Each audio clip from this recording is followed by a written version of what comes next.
Argiaren podcastak.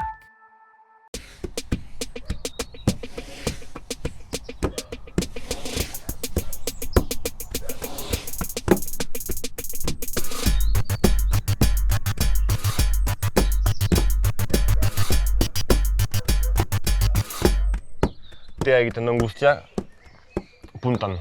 Puntan bakarrik dago, Eta gero jausten zirelarik beste ostoetan da, geroz eta gutxiago gozu. Beran ja teina eta bajua da. Askoz gutxiago gozu, bai. Orduan esan ezuna bi hauek hartzeak, beti gehiago. Teina mailan hauek dira azkarrenak. Askotan jenek jarretan du ez, te berdea edo te beltza zeinek duen teina gehien. Azkenan ez da kolore historio bat, da zinez ze usta mota egin duzun. Noski horrek teina gutxiago ukanen du, horrek baino. Horrek horrek gutxiago baitu. Eta jasotze prozesua, hemen? Eskut, erakutsi izun bezala. Saski horiek hartu? Baituko saski hauek gerrian lotuak, zinturarekin. Hemen gerrian, eta gero ibiltzen gira... Langorra, Eta hola biltzen, tak, tak, tak, tak. Burua da begiak, ohituratzea. Ikustea ez? Zuk dena berde ikusi gozu eta ostoak denak berdin ikusten dituzu. Eta nik nire buruan hau bakarrik ikusten dut. Nik kimuak. Eta hasieran jendeak ez du begia ez, ohituratua, eta beraz ibiltzen da sekatzen ondiren ostoak, eta azkenan hau bilakatzen da, nik beti dut, orain zaila egiten zaita esplikatzea, zen nik begiak itxi edo lokartu gauean eta ostoak ikusten ditut ez, nire intzina. Eta hau da nire gauza ez, gainera. Eta hortaz bizi behar dut, beraz nik ikusten osto bat, euro bat, nik ikusten. Baina motivazio historio bat. Home, beharra, bai, azkenen. Eta jende hasiera ibiltzen da, baina zer da ezberdintasuna osto hori eta osto. Eta mira, hau ez da bildu behar. Eta altaz zuretzatzegatik ez da bildu behar. Ez daukelako puntako horratz hori, ez? Hau osto hori lotan da, hau ez, hau lotan da. Eta nahi bi hauek, te berde egiteko, eta beltza egiteko hiruak. Hori da, eta hori biltzen. Bihar etorriko naiz, 10etan. Ostras. Bihar pesta, egun pesta da, hemen. Bai ez? Langileen pesta da. Bai, hane bai, Bai, Egon harria, lurrari entzuten dion saioa.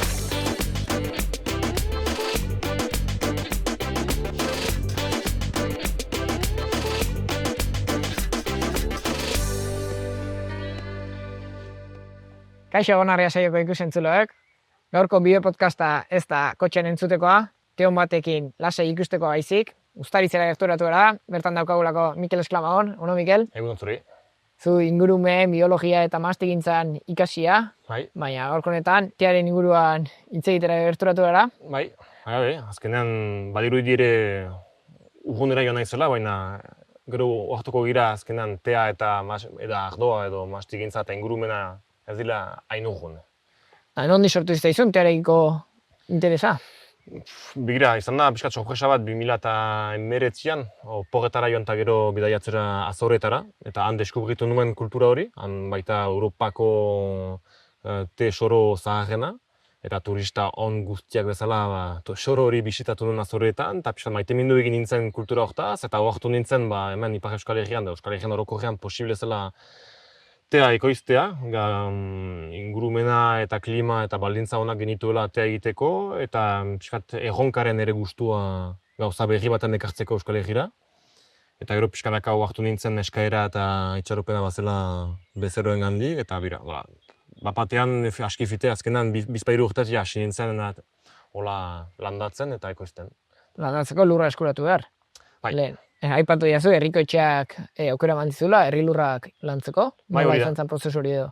Azkenan, zubila mahastigintzari, azkenan dula 15 urte mahastigintzan lurrik ez duen atxeman, eta irulegin txarteko zailtasunak ukan dituen, eta pixkat ate guztiak itxiak egon ziren, ez? Hortan lan egiteko, eta beraz, pixkat bazter batan utzi nuen. Eta hor alderantziz, dena alderantziz. Azkenan, hau deskubritu 2019an, te landareak atxeman dituen Frantzia hegoalde hortan. Herriko etxeko kontseilu batek edo langile batek entzun zuen pixkat nire ideia eta proiektu bat, lur hauek aurkeztu eta pentsa nik hemendik 300 metrotara aztu naiz eta hunditu naiz. Pixkat izan da, hor bapatean ate guztiak idekiak egon dira eta pusatu egin behar izan dira ate guztiak eta azken hori, hola izan da.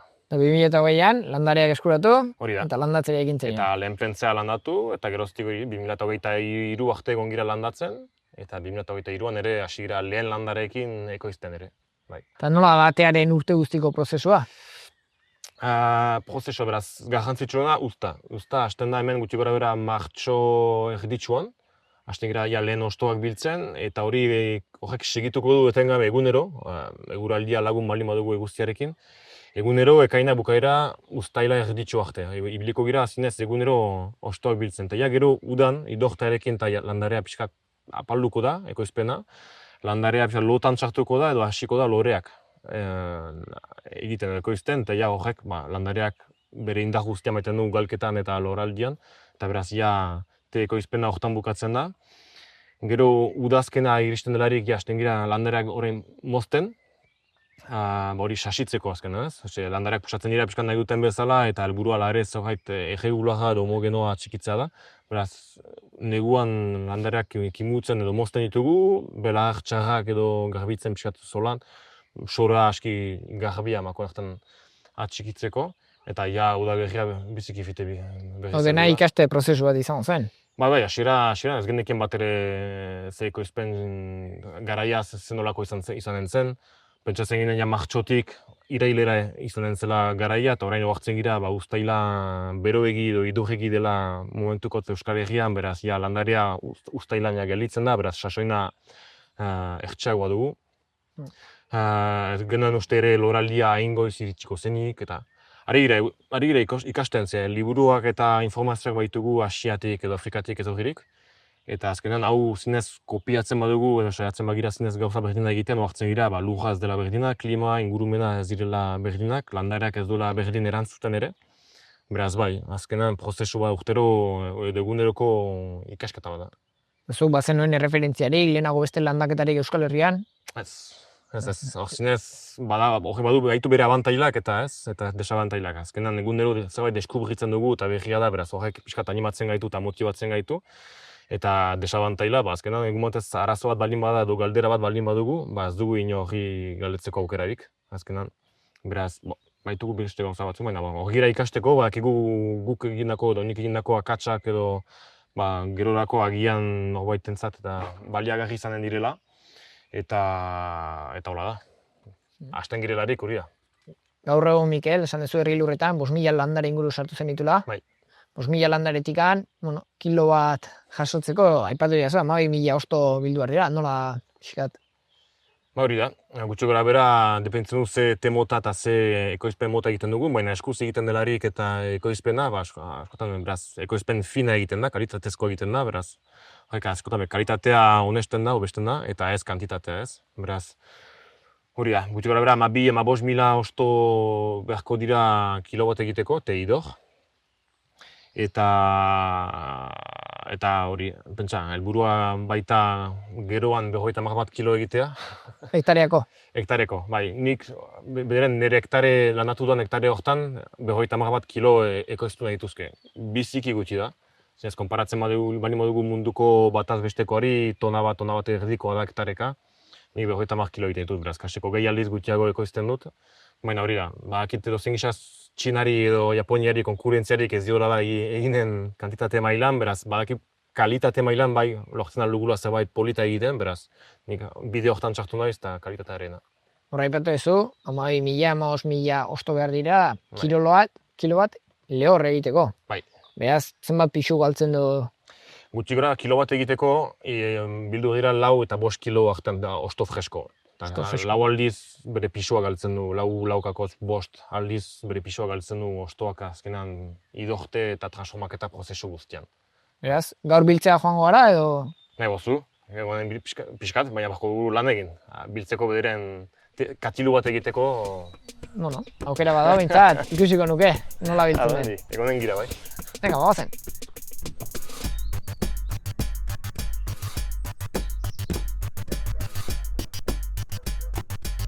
Erakutsiko bazenek nola jasotzean edo pixkat? Bai, beraz, zango hauekin, azitik egindako landare hauekin berde eta beltza egiten ditut, biak egiten ditut, eta bientzat bizi, niretzat berde ona egiten da eta beltza ona egiten da. Te xuria ere egin zan dut eta ongi.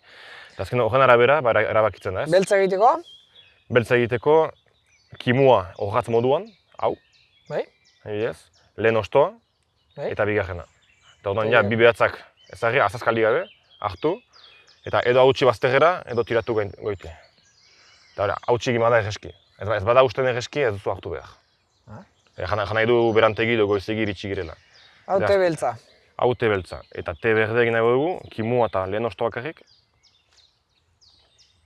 Eta hortan gelditzen gira. Hori ez berintasuna. Noski erresago da eta kantitate askoz gehiago egiten da beltzarekin, berdean baino.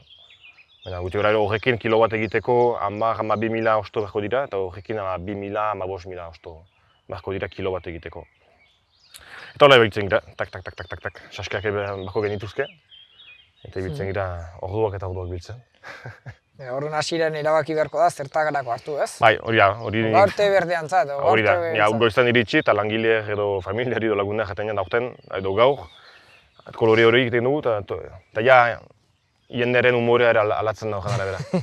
Erraten maiete beltza egiten dugu, ja jende pozik ematen da. Pozik erresago gara. Askoz erresago, saskiak betetzen dira erreski. Ja, erraten da, te berde egin behar dela, hostia. Jendea sartzen da eta gaur zen da kriston. Hori da. Lanaldi nola antolatzen zute, azkenen esan duzu, biztaz neketsua dela, batez ere te berdean kasun. Hori da, azkenan hori deskubritzen dugu, azkenan lehen urteetan eta pentsatzea Euskal Herrian tea biltza posible zela, hori zen pixkate, eksotismo gauza hori eta gauza egingarria eta beraz. Pozik ginen, eta orain oaxtan gara egira, kriston lana dela. Beti agatzen dut, hori Txinan askotan emazteak eta Asian orokorrean Txinaz bakarrik aipatzeko, baina emazteak ibiltzen dira egunak eta egun osoak biltzen hortaz, eta nik hori esklabutza bezala hartzen dut, pasatzea egun osoa hau egiten, eta gainera hauek ez dute bukaerako produktua ez dute ikusten, eta hortan bakarrik ibiltzen baitira, kriston lana da, egun osoa, tak, eguzkipean ibiltzen, kriston lana da, eta azkenan kantitate biziki gutxi egiteko, eskuz egiten delarik. Azkenan ordu batez, gutxi gora bera, 400 gramo biltzaile edo langile on batek, 400 gramo osto fresko biltzen ditu ordu batez. Hoi lehortu da zenbat? 400 gramo.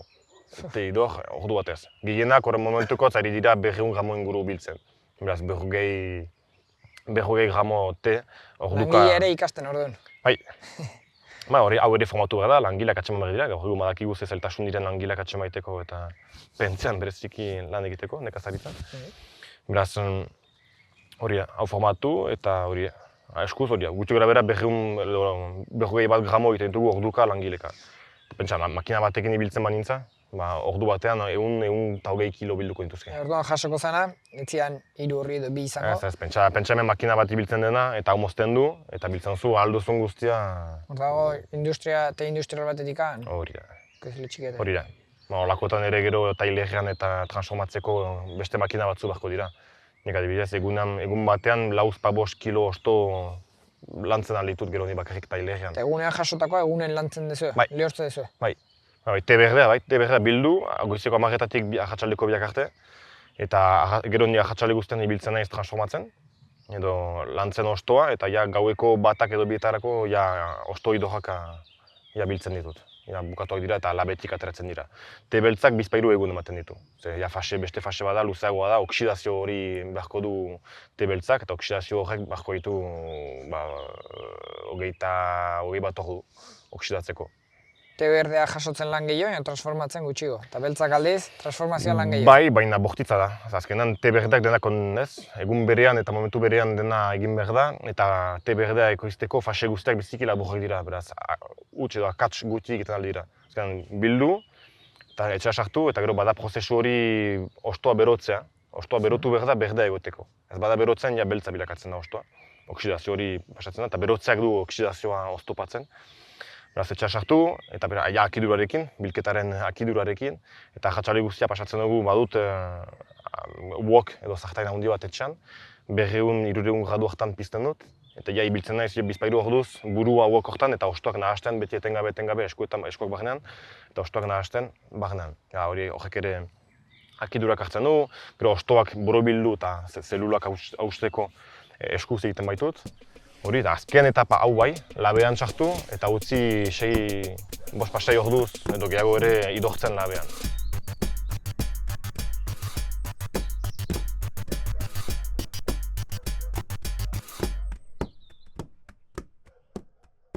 Mikel, lehen ikasi egiteu, bai, te beltza, te berdea, Bueno, zuria ere badala badakigu. Zuria nola jasotzea edo zer nun da desberdintasuna? Badira 6 kolore, badikigu. Eta edozen teke landarerekin 6 koloreak egiten ahal dira. Baina bai, famatuenak begedea eta beltza dira, gero gutina ere, eta zuria. Zuria biltzen da. Zuriaren nik gutxi egiten dut, eskaera gutxi baita, eta azkenean te zuriarena berezia da. Garestiena baita, merkatuan, eta alta egesena baita biltzeko. Edo biltzeko da ekoizteko. Azkenan hau biltzen da, beti nik pixkat te berdearentzat biltzen du da, beraz. Horratza eta lehen eta hori, eta gero existitzen da te zuri bat, hasian hori, horratzarekin bakarrik. Bai, 50.000 horratz beharko dira kilo bat egiteko.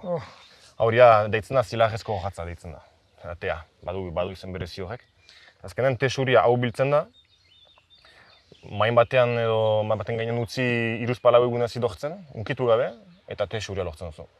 Lehen aipatu dugu te beltza eta te berdea egon behar dela gero tailerrean eta ekoizten eta prozesu hori egiten. Eta hau kanpoan utzi? Hau utzi, kanpoan, barnean, eguzkitan, itzalean, zuk hautatu gero gustuaren arabera. Aldakorra da. Baina zinez, ostoa ez da unkitzen. Eta azkenan aski erresa da ekoizteko, azkenan bildu eta 4 egunez pakia bauzu. Naiz eta segitu behar den eta zaindu behar den. Zergatik hain garesti den, gutxi biltzen baita. Azkenan osto gutxi behar baita, osto hainitz behar baita te zuria egiteko, eta erraiten da, ez baitu transformaketa prozesurik bizi, jaso, azkenan osasunarentzat eta hau baita onena, ez? Horregatik garesti saltzen da, baina hau da, zuriaren berezitasuna hau da. Eta zapore alderetik hiruak nola bereiztuko zeintuzke? Bauzu, zuria berdea beltza. Zuria biziki gozo-gozoa, zinez nobaitek egunero kafea eten badu eta nahi badu tea ezagutu, beltzatik hasiko da ez. Azkarrena da, gustu gehiago badu, gero berdeak badu pixat gehiago, eta azkenetik zuriak. Zuria zinez biziki gozo-gozoa da. Hori, jende gutxik horregatik maite du, ze badugu gehiago kafearen kultura hori, eta te zuria arrunta jokakoa da, zinez hauan ez ezagun batek jango luke ur beroa dela. Baina badu zaporea, badu gustua, baina askoz gutxiago. Hori adituentzat gehiago saltzen da te zuria, zinez ongi prestatu behar da zaporeak ateratzeko eta ulertzeko pixkat zer den te zuria. Ikusi ditu 3 hauek, baina 6 ere badaudela esan dituzu. Zein dira beste 3 falta zaizkiunak? Ejan dugu berdea, beltza, kasu. Beltzari parentesen hartan, guk beltza deitzen dioguna, Txinan gorria deitzen diote. Hori guk beltza deitzen diogu, inglesek erabaki baitute beltza deitza, baina gorria da, berez. Berdea, zuria aipatu dugu, gero bada beste bat berdea eta beltza artean, edo gorria artean, hau da urdina, te urdina edo oolong deitzen da. Hori oksidazio ertaina badu. Lau ditugu, falta da bosgarren bat, Txinatik heldu baita tea eta Txinako enperadoraren kolorea zein da horia, beraz te horia sortu dute, enperadorearentzat. Eta azkena ez da berez kolore bat, baina te iluna deitzen da, edo puer deitzen da, te fermentatua, luzaz eta 10 urtez atxikitzen den te bat saldu haintzin. Zahartua, ez? Piskat ardo boteila hon bat bezala, hori, piskat zahartua den te bat da. Hau dira 6 kolore nagusiak, nik beti beste 2 gehitzen dizkiot. Matxa, te matxa hori modan den, azkenan te berdea da, baina jautza moduan egina eta azkenan beste metodo bat baita, beste familia bat edo beste kolore bat bezala ikusten dut. Eta azken familia bat izan daiteke ere te aromatizatuak ez, lore edo beste sendabelak batzuekin hasitako tea, ongi egina baldin bada, nik uste beste familia errespetagarria dela. Eta denak kamelia batetikan. Hori da, azkenan dugu kamelia zinentziz dugu landarea, gero varietateak badira barnean, baina berez landare bat da, eta hortik prozesuaren gero ostoa bildu eta prozesuaren arabera kolorea erabakitzen da. Bai. Bueno, ea probatzeko aukera dago, makarren bat. Goazen orai.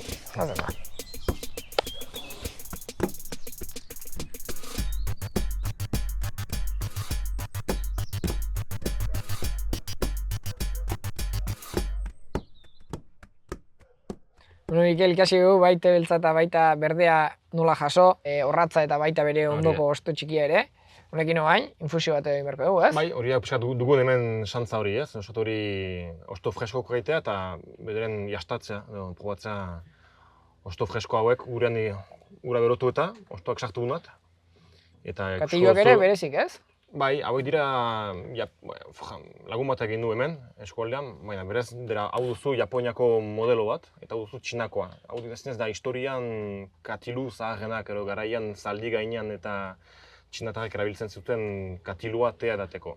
Beraz, hartzen ziren bezala, deus ikusteko horiek ohitura dugun katilu handi hauekin eta zakutxotiki hori hor infusatzen ari. Hor, kantitate gutxi ematen da, ur, eta azkenan kafea bezala ez, kafe kantitate gutxi edaten da, hola edaten da asian, hola edaten da tea. Suerte eguko dugu, tea, freskon probatzeko. Bai, beraz begira. Okera gutxi izango ie. Hori da, ura berotzen zari dut, 70 gradutan, 70-80 gradutan. Eta hola utziko dugu 3-4 minutuz. Pixat infusatzen, ondo begiratu, goitaz. Eta hola utzi. Eta gero hortik, hoja botako dugu, eta hortik gero sabitzatu, nahasteko. Primeran. Bueno, eta ikuste da ere bai, zuen produktuak eskuratzeko aukera ere badaola. Bai, bada eskaera tea erosteko. Beti harritu egoten nahi jendeak zenbat te edaten duen, ez? Beti pentsatzen dugu jendeak kafea edaten duela, eta mortzen gira jendeak geroz eta te gehiago edaten duela. Beraz, bai, eskaera bada bai hemen inguruan, hiri handietan, hartzen gira hiri handietan geroz eta te gehiago edaten dela. Beraz, hori da, jaten gira pixkatatzen gira ere. Ze desberdintasuna dago, bata beltza beste berdea. Hori da, aipatu dugu lehen beltza zela baina gorria. Benetan gorria da, ega zordun ez nahastu, entzule, gorria eta beltza. Hori da, hemen bauzu aurtengo udaberri honetan ekoiztutako te beltza hori, te gorri hori, eta berdea ere. Biak baitugu hemen biak lehortuta ja. Hori ja lehortuta, gero aterako ditugu osto batzu nahi bozu, ikusi. Eta ikusi ditugu osto freskoak. Eta hemen dituzu, azkenan, osto idorrak. Hor zentziren bezala, ez dira errautsu moduan aurkeztuak, ostoak oraindik osoak, ez? Hartzen badugu bat ateratzen, hartuko gira kimua eta, hau hartzen baduzu, eskuan. Hor zentzira kimua eta lehen ostoa ikusten dituzu, horratza eta lehen ostoak ikusten dituzula. Bueno, eta infusio bat egiteko zenbat osto lehor beharko dituzke? Nik beti olako katilu bat egiteko hogei bat zentilitro-rentzat, 2 gramo eta erdi zerko dituzke, gutxi gora bera, hau da. Eta hau hartzen ziren bezala ez da sartzen zakutxo txiki hauetan, beraz dira. Hau, osto hauek, sartuko ditugu hemen katilotan, eta helburua da ostoak libre egoita, ez? Barrenean, infusio ongi egiteko, eta ostoak dantzan ibiliko dira uran, gero infusio eginen dugularik. Hau, prest dugu oso. Primeran. Honei ura betoko dugu, prestatzen juteko edo? Bai, bitartan bai. Hau, orainik beroa da, 70 gradutan, hori beti askotan ura irakita ematen dugu, eta horretarako da platera azpian. Zarko dugu, eta bizpairu minutu errez utziko dugu, tapa ezagri. Eta begira, hau duzu Japoniara, beraz, eta hau txinatarra. Berdinak dira, hau da shibori dashi, deitzen zaio. Hau atxiki, horrela, hortan sartuko dugu ura nahasteko.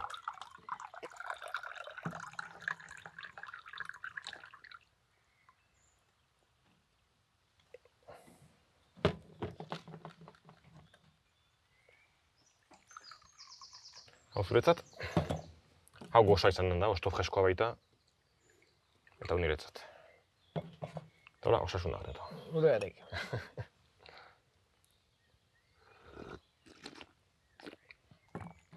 Tea probatzeko garaian, nola probatzea edo?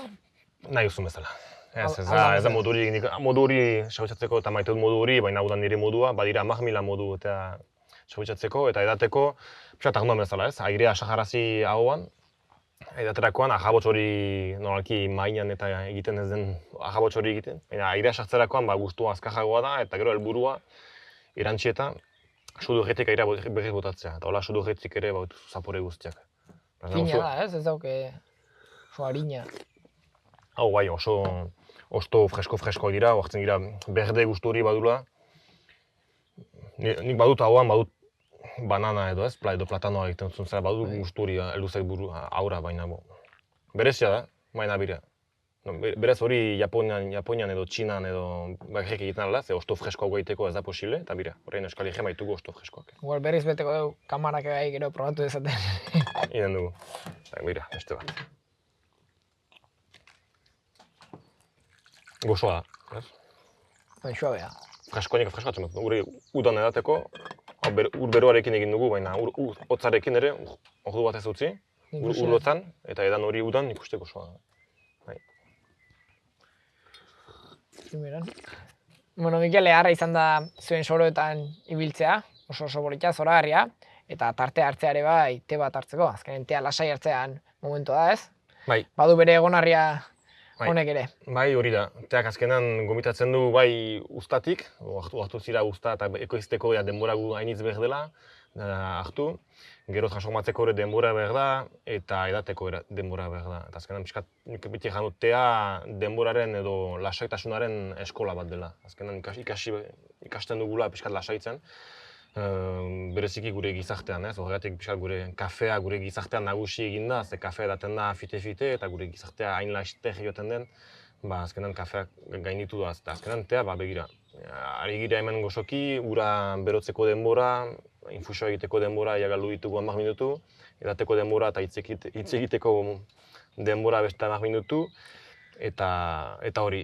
Eta gainera, gero hartuko zira egin ditugu bizpahiru infusio, osto berdinekin beraz. Egonen gira gu... Ez dugu botatzen, bertako? Ez, hori da beste berezitasun bat, kalitatezko te bat egiten delarik, ostoak lehen infusioa egin, edan, ostoak atxeki soko batean, eta gero egunean zehar badaukera ostoak berriz berotzeko, gainera kafeina edo teina guztia joan da lehen infusio horretan, beraz, arazo bat bali mozulo egiteko eta guztiar.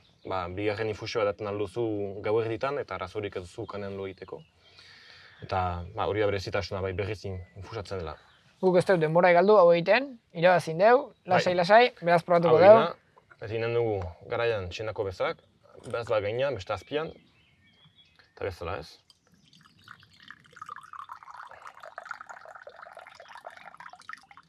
Ez da kolore oso iluna gelditzen. Te berdea baita, beraz, kolorea berde horiska gehiago egoten da. Bai. Hor hartuko zira ostoak ere ez direla osoki ideki. Horrendik aski itxiak dira ez, ostoak. Eta zinez ostoak idekiko dira bigarren infusioan. Begiristaz, erraz antzematen da urratza zain den. Lehen txikitan zaila zan ikusten. Eta berdea dela ez, te berdea dela.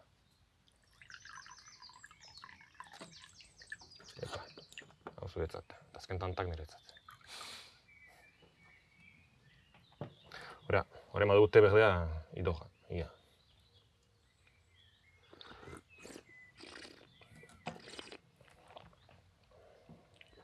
Ja. Gozoa. Bai. Zapore gehiago badau. Badu beste zapore bat. Lehor zapore hori. Badu lehojarena, badu gehiago begetalagoa ez. Belajarena hasiera batean, aski loretsu bat dut, gozoa, hauan. Ez baititut maitea te berde azkarrak ez, kahatsak eta direnak hauan egoten direnak, pixat haua idortzen duten te hauek ez ditut maite. Beraz, saiatzen naiz te gozoak egiten, zinez lasai egoteko teak ez. Ez dira goizan iratzartzeko te delako hauek, te gozoak dira, askariarentzat gehiago. Lasai egoteko.